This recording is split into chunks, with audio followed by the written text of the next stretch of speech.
இந்த மாதிரி எண்ணெய் பிரிஞ்சு வரணும், அந்த அளவுக்கு அந்த மசாலா வேகணும். அப்போ தான் பிரியாணி பார்த்தீங்கன்னா டேஸ்ட்டாக இருக்கும்.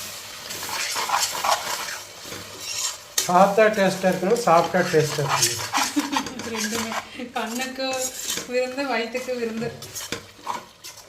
மசாலா நல்லா பிரிஞ்சு வந்ததுக்கப்புறம் நம்ம அந்த காய்கள்லாம் போட்டு கொஞ்சம் வதக்கி விட்டதுக்கப்புறம் அந்த அரிசி வதக்கி வச்சுருக்கிற அரிசியும் போட்டு இந்த மாதிரி நல்லா ஈவனாக வர்ற மாதிரி கலக்கிக்கணும். அதுக்கப்புறம் இந்த தண்ணி ஊற வச்சிருக்கிற தண்ணியை வந்து நல்லா கொதிச்சதுக்கு அப்புறம் தான் நம்ம அரிசிக்குள்ளே விடணும். எப்பவுமே எந்த அரிசியுமே சுடு தண்ணிக்குள்ளே தான் போடணும். அப்போ தான் உங்களுக்கு அந்த டேஸ்ட். பருப்பு சாதம் செஞ்சிங்கனாலும் இதை வந்து இந்த ஸ்டெப்பு மறந்துடாது. பார்த்தீங்கன்னா சுடு தண்ணிக்குள்ளே தான் அரிசியை வந்து நம்ம போடணும்.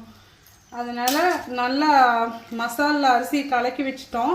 அதுக்கப்புறம் இந்த கொதிக்கிற தண்ணியை போட்டு நல்லா கலக்கி விட்டுட்டு திருப்பியும் இது கொதிக்க வரும்போது மூடி போட்டு ஒரே ஒரு விசில் மட்டும்தான் நான் விடுவேன் இந்த குக்கருக்கு.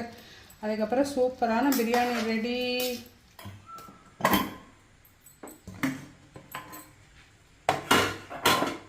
இப்படி தூக்கிட்டு இருந்துச்சுனாலே அந்த பிரியாணி நல்லா இருக்குன்னு அர்த்தம்.